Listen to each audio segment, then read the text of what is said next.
अनुशासन और एकता ही किसी देश की ताकत होती है। यदि कोई भी व्यक्ति हमारे देश में अछूत कहा जाता है तो भारत का सिर शर्म से झुक जाएगा। आजादी का संरक्षण अकेले सैनिकों का काम नहीं है, पूरे देश को मजबूत होना है। हमारी ताकत और मजबूती के लिए सबसे जरूरी काम है लोगों में एकता स्थापित करना। हम सभी को अपने अपने क्षेत्रों में उसी समर्पण, उसी उत्साह और उसी संकल्प तथा उसी भावना के साथ काम करना होगा जो रणभूमि में एक योद्धा को प्रेरित और उत्साहित करती है। और यह सिर्फ बोलना नहीं है बल्कि वास्तविकता में करके दिखाना है। हम भले ही अपने देश की आजादी चाहते हैं, लेकिन उसके लिए ना ही हम किसी का शोषण करेंगे और ना ही दूसरे देशों को नीचा दिखाएंगे। मैं अपने देश की स्वतंत्रता कुछ इस प्रकार चाहता हूं कि दूसरे देश उससे कुछ सीख सकें और देश के संसाधनों को मानवता के लाभ के लिए प्रयोग में ले सकें। हमें एक साथ मिलकर किसी भी प्रकार के अपेक्षित बलिदान के लिए दृढ़तापूर्वक तत्पर रहना है। हमारा रास्ता सीधा और स्पष्ट है। अपने देश में सबके लिए स्वतंत्रता और संपन्नता के साथ समाजवादी लोकतंत्र की स्थापना और अन्य सभी देशों के साथ विश्व शांति और मित्रता का संबंध रखना। देश की तरक्की के लिए हमें आपस में लड़ने के बजाय गरीबी, बीमारी और अज्ञानता से लड़ना होगा। उसकी जाति, रंग या नस्ल जो भी हो, हम एक व्यक्ति के रूप में मनुष्य की गरिमा में और उसके बेहतर, संपूर्ण और समृद्ध जीवन के लिए उसके अधिकार पर विश्वास करते हैं। हमारे देश की अनोखी बात यह है कि हमारे यहां हिंदू, मुस्लिम, ईसाई, सिख, पारसी और अन्य सभी धर्मों के लोग रहते हैं। हमारे यहां मंदिर और मस्जिद, गुरुद्वारे और चर्च हैं। लेकिन हम यह सब राजनीति में नहीं लाते हैं। भारत और पाकिस्तान के बीच यही अंतर है। देश के प्रति निष्ठा सभी निष्ठाओं से पहले आती है और यह पूर्ण निष्ठा है, क्योंकि इसमें कोई प्रतीक्षा नहीं कर सकता कि बदले में उसे क्या मिलता है। दोनों देशों की आम जनता की समस्याएं, आशाएं और आकांक्षाएं एक समान है। उन्हें लड़ाई झगड़ा और गोला बारूद नहीं, बल्कि रोटी कपड़ा और मकान की आवश्यकता है। हर राष्ट्र के जीवन में एक समय आता है जब वह इतिहास के क्रॉस रोड पर खड़ा होता है और उसे चुनना होता है कि किस रास्ते पर जाना है। लेकिन हमारे लिए कोई कठिनाई या झिझक की आवश्यकता नहीं है, कोई दाईं या बाईं ओर नहीं है। हमें शांति के लिए उतनी ही बहादुरी से लड़ना चाहिए जितना हम युद्ध में लड़ते हैं। हम सिर्फ खुद के लिए ही नहीं, बल्कि पूरे विश्व की शांति, विकास और कल्याण में विश्वास रखते हैं। मैं स्पष्ट रूप से कहना चाहता हूं कि बल का बल से सामना होगा और हमारे खिलाफ आक्रामकता कभी भी सफल नहीं होने दी जाएगी। हमें उन कठिनाइयों पर विजय पानी है जो हमारे सामने आती हैं और हमारे देश की खुशी और समृद्धि के लिए दृढ़ता से काम करना चाहिए। हर कार्य की अपनी एक गरिमा है और हर कार्य को अपनी पूरी क्षमता से करने में ही संतोष प्राप्त होता है।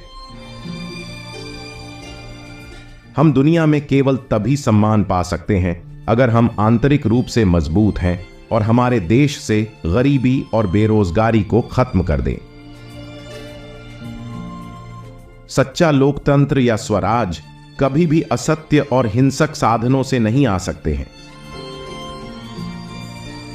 हम स्वतंत्रता में विश्वास करते हैं।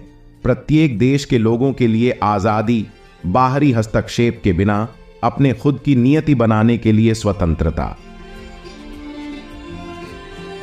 जब स्वतंत्रता और अखंडता खतरे में हो तो पूरी शक्ति से उस चुनौती का मुकाबला करना ही एकमात्र कर्तव्य होता है। हम उपनिवेशवाद और साम्राज्यवाद के अंत के लिए पूर्ण समर्थन देना अपना नैतिक कर्तव्य समझेंगे, ताकि हर जगह लोग अपने भाग्य निर्माण के लिए स्वतंत्र हों। कानून का सम्मान किया जाना चाहिए ताकि हमारे लोकतंत्र की बुनियादी संरचना बरकरार रहे और हमारा लोकतंत्र भी मजबूत बने। कानून के शासन का सम्मान किया जाना चाहिए ताकि हमारे लोकतंत्र की मूल संरचना को बनाए रखा जा सके और आगे बढ़ाया जा सके। जो शासन करते हैं उन्हें देखना चाहिए कि लोग प्रशासन पर किस तरह प्रतिक्रिया करते हैं। अंततः जनता ही मुखिया होती है।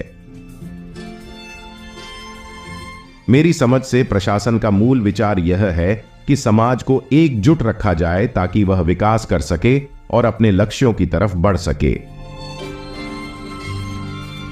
अनुशासन और एकता ही किसी देश की ताकत होती है। देश की तरक्की के लिए हमें आपस में लड़ने के बजाय गरीबी, बीमारी और अज्ञानता से लड़ना होगा। आर्थिक मुद्दे हमारे लिए सबसे जरूरी हैं, जिससे हम अपने सबसे बड़े दुश्मन गरीबी और बेरोजगारी से लड़ सकें। इसमें कोई संदेह नहीं है कि हमारे पास बड़ी परियोजनाएं, बड़े उद्योग, बुनियादी उद्योग हैं, लेकिन यह सबसे महत्वपूर्ण है कि हम आम आदमी को देखें, जो समाज का सबसे कमजोर तत्व है। विज्ञान और वैज्ञानिक कार्यों में सफलता असीमित या बड़े संसाधनों का प्रावधान करने से नहीं मिलती, बल्कि यह समस्याओं और उद्देश्यों को बुद्धिमानी और सतर्कता से चुनने से मिलती है। और सबसे बढ़कर जो चीज चाहिए वो है निरंतर कठोर परिश्रम। जय जवान, जय किसान। भ्रष्टाचार को पकड़ना बहुत कठिन काम है, लेकिन मैं पूरे जोर के साथ कहता हूं कि यदि हम इस समस्या से गंभीरता और दृढ़ संकल्प के साथ नहीं निपटते हैं तो हम अपने कर्तव्यों का निर्वाह करने में असफल होंगे। मैं किसी दूसरे को सलाह दूं और मैं खुद उस पर अमल ना करूं तो मैं असहज महसूस करता हूं। यदि पाकिस्तान का हमारे देश के किसी भी हिस्से को हड़पने का इरादा है तो उसे नए सिरे से सोचना चाहिए। मैं स्पष्ट रूप से कहना चाहता हूं कि बल का बल से सामना होगा और हमारे खिलाफ आक्रामकता कभी भी सफल नहीं होने दी जाएगी। मुझे ग्रामीण क्षेत्रों में एक मामूली कार्यकर्ता के रूप में लगभग 50 वर्ष तक कार्य करना पड़ा है, इसलिए मेरा ध्यान स्वतः ही उन लोगों की ओर तथा उन क्षेत्रों के हालात पर चला जाता है। मेरे दिमाग में यह बात आती है कि सर्वप्रथम उन लोगों को राहत दी जाए। हर रोज हर समय मैं यही सोचता हूं कि उन्हें किस प्रकार से राहत पहुंचाई जाए। हर कार्य की अपनी एक गरिमा है और हर कार्य को अपनी पूरी क्षमता से करने में ही संतोष प्राप्त होता है। यदि मैं एक तानाशाह होता तो धर्म और राष्ट्र अलग अलग होते। मैं धर्म के लिए जान तक दे दूंगा, लेकिन यह मेरा निजी मामला है, राज्य का इससे कुछ लेना देना नहीं है। राष्ट्र धर्म निरपेक्ष, कल्याण, स्वास्थ्य, संसार, विदेशी संबंधों, मुद्रा इत्यादि का ध्यान रखेगा, लेकिन मेरे या आपके धर्म का नहीं, वो सबका निजी मामला है।